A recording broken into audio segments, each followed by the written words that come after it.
એનો ફળ લાગ્યું ને એટલે એ નમી ગઈ. ખરેખર ફળ લાગ્યા વિના નમાય નહીં, નમત નહીં.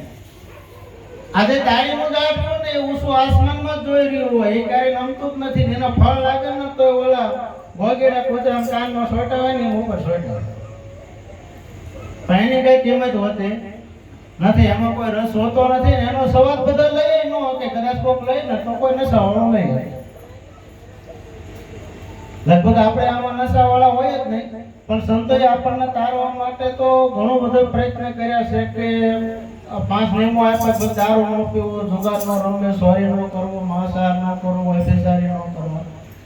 એની માટે ક્યાંક ક્યાંક આપણને પાછું સંતોએ કીધું છે કે હું લેવા ન કરવું, કે જેને જેને કર્યું ને એનું હું થઈ જવું. કે દારૂથી દુઃખ ઉપજે, દારૂ દુઃખ દેનાર, દારૂ પીવે જે માનવી ને એને લાખો વાર થતા. આજે જે માણસ દારૂ પીતો હોય ને એને લાખો વાર અધિકાર હોય છે. એ ગમે ત્યાં જાય તો એનો અધિકાર મળતો નથી. અને બીજું પણ એક વિશ્રામ ભગત મોરડીમાં થઈ ગયા, એને એમ કીધું દારૂડિયાના દીકરા દહેજ જેવા પાકડા, કીધું કોઈનું કરે ને તો ભટકો ભરે નાખે. એ કોઈનું અને કે ભટકો ભરે નાખે. માંસાહારી માનવી પ્રત્યેક રાક્ષસ નામ કદી સંગના કરજે ભજનમાં આવે. આવું પણ આપણા સંતોએ કીધું છે. હવે પાંચે આ વિઘ્ન વાળા છે. પહેલા કીધું એમ કે લાખો વાર અધિકાર, તમે દારૂ પણ ગમે ને ઘેરે ગયા હોય ને તો તમારી પ્રત્યે એનો અધિકાર હોય જ નહીં. તમને અધિકાર ને મળે જ નહીં, તમારી માટે અધિકાર જ હોય. મામા ઘરે ગયા એટલે આપણે કઈ જવું છે ઘરે, તો મામો તરત કે હા ભાણા આવજે, રોકાય એમ ન કે હું લેવા અધિકાર હતો જ. ત્યાં આપણને આપણું સન્માન મળતું નથી. પોતાનું સન્માન જાળવવા માટે પ્રથમ તો આપણું વર્તન રહ્યું ને એ પવિત્ર હોવું પડે. વર્તન વિના અને હરેક સંતો વર્તનથી જ ખરેખર તો આપણે સદગુરુના શરણે ગયા કે આપણે કહીએ ભાઈ રામદેવ પીરના શરણે રણુજા ગયા, ગરુ મહારાજના શરણે ગરુ દ્વારે ગયા. તો આજે આપણે જે સદગુરુના દર્શન કરીએ છીએ, જે રામદેવ પીરના દર્શન કરીએ છીએ, એ દર્શન તો આ હરેક મનુષ્ય કર્યા છે ને. જો દર્શન માત્રથી કલ્યાણ થઈ જતું હોત તો આજે બધા જીવોનો તરી ગયા હોત. આજે રામદેવ પીરની વાત કરીએ તો રામદેવ પીરની આરે ડાલીભાઈ, હરજી ભાટી, હરગુજી, દરજી, લાખો વણજારો, આવા અમુક પુરુષો તર્યા. તો ન્યાકણ પોકરણગઢની અંદર ઘણા બધા પુરુષો હતા. તો રામદેવ પીરના દર્શન માત્રથી ક્યારેય કોઈને મેળ પડ્યો નથી. પણ ખરેખર રામદેવ પીરને માનવાની વાત નથી, રામદેવ પીરની માનવાની વાત છે. એટલે કહેવાનો મતલબ એમ કે રામદેવ પીરને નથી માનવાના, એની વાત જે છે ને એને માનવાની છે. હજી એનો ભેગો જ રહેતો હતો તો એને કીધું ભક્તિ કરો તો હજી એકદમ ભેદ જાણવાનું, કહું જ વસ્તુમાં હાલો પછી મોટા મુનિઓ થઈને માનો. આ ધર્મ જૂનો છે.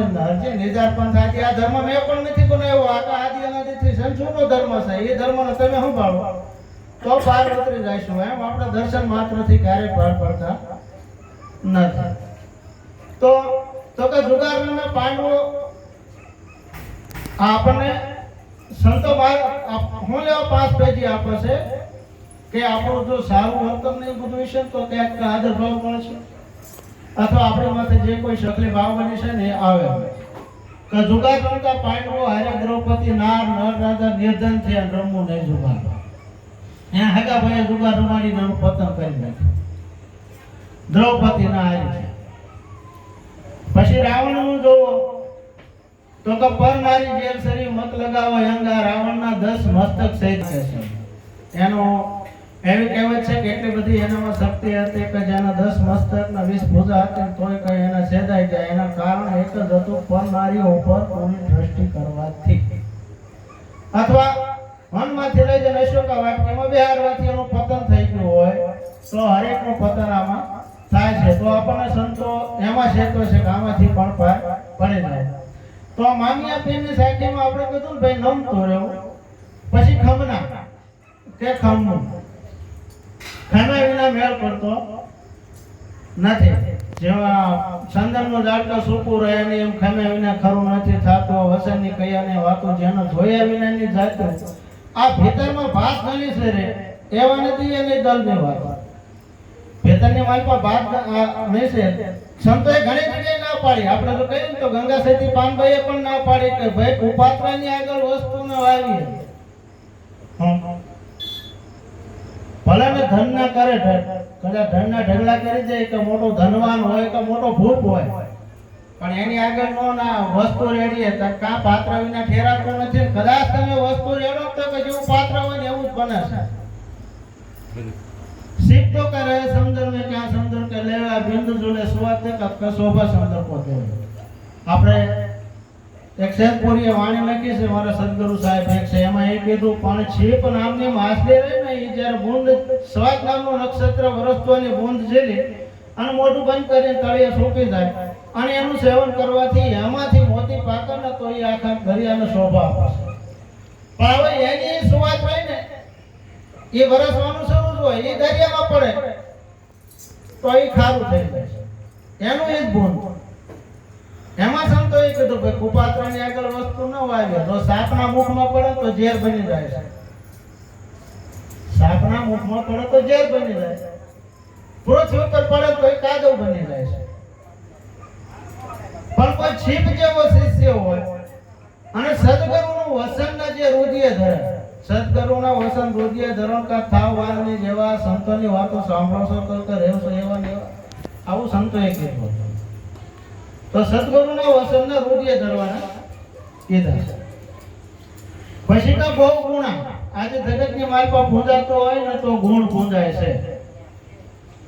આજે આપણે કોઈ પણ વ્યક્તિને યાદ કરતા હોય, રામદેવપીરની યાદ કરી, આજે કબીર સાહેબની જન્મ જયંતિ છે.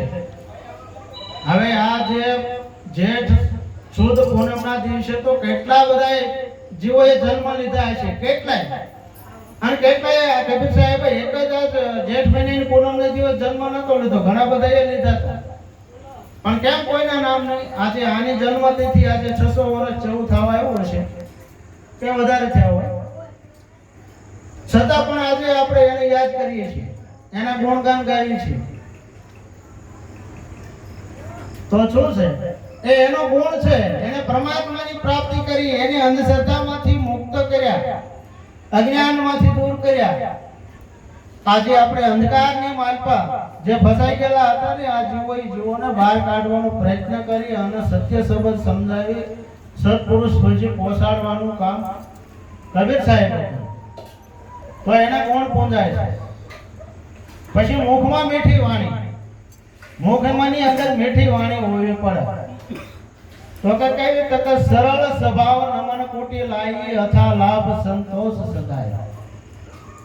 પ્રથમ સરળ સ્વભાવ હોવો પડે. આપણો સ્વભાવ જ્યાં લગી સરળ ન થાય ત્યાં સુધી નકામું, આપણું નામ જ ગરીબદાસ હોય પણ આપણી પૂંછડી ન દબાવાય તો પૂંછડી દબાવાય નહીં, નામ જ ગરીબદાસ. અને વાણીની માલપા પણ વિકાર હોય. પછી 3 પ્રકારની બીજી વાણી કીધી, મળ વિક્ષેપ ના આવરણ. કે મળ રૂપી વાણી કે કોઈની નિંદા કરવી અને ગાળ બોલવી ને તો એ માર ખાધા નરક ખાધા સમાન છે, જેને મળ ખાધા સમાન કહેવામાં આવે છે. કે કોઈની નિંદા કરવી કે ગાળ બોલવી, મુખમાંથી ખરેખર ગાળ ન બોલી શકે. કોઈની નિંદા ન કરાય, કારણ કે એનું તો જબુમાં એવું કીધું ભાઈ નિંદા ફરાય નઠારી લાગે સમરે શરીર રણછોડ આવા નોરીજન અલખને પ્યારા. જેની માથે ભક્તિ ના હોય મોળ, જેની માથે ભક્તિનો મોળ નિંદા ન કરે અને ક્યારેક ગાળ એટલે ખરાબ શબ્દ ન હોય. આ મળ રૂપી વાણી છે. પછી વિક્ષેપ રૂપી વાણી કે કોઈ આવું ભજન સત્સંગ આપતો હોય જ્યાં દિનેશ બાપુજી એવાના સાનિધ્યની માલપા ખરેખર માણસો ક્યાંક રસપાન કરવા આવતા હોય, ભૂલી ગયેલો જે આપણો રસ્તો છે એ રસ્તાને યાદ કરીને રાહ ચડવા માટે આવતા હોય ને તો એની વચ્ચે વાતો કરીને કહેવાય એમાં ક્યાં કાંઈ લેવાનું છે, ત્યાં જવાય જ નહીં. એમ કરીને ઓલાને આવતો બંધ કરી અને બે બાજુથી વિક્ષેપ પાડે ને એને વિક્ષેપ રૂપી વાણી, આ વાણી પણ આપણામાં હોવી પડે નહીં. પછી આ આવરણ રૂપી વાણી કે હું કરું તો થાય, હું હતો તે થયો, હું ન હતો ન થાય. એટલે ભાઈ આ યોગો યોગથી હાલ્યો આવ્યો છે તો નતો તોય થશે, તો છે તોય થશે, તો નહીં હોય તોય થઈ જાય છે. આમે ક્યારેય કોઈનું કાંઈ આવું નથી. પણ ખરેખર આપણે આજે સદગુરુ કબીર સાહેબ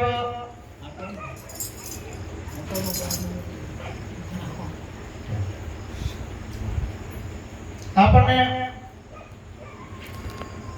કબીર સાહેબની જન્મ જયંતિ છે એટલે કબીર સાહેબને યાદ કરીએ કે ધોણી ધરમદાસ સાહેબ જે રહ્યા ખરેખર એ આજે તીર્થયાત્રાની માર્ફત નીકળ્યા હતા અને એમાં એના કાયમી માટે નિયમો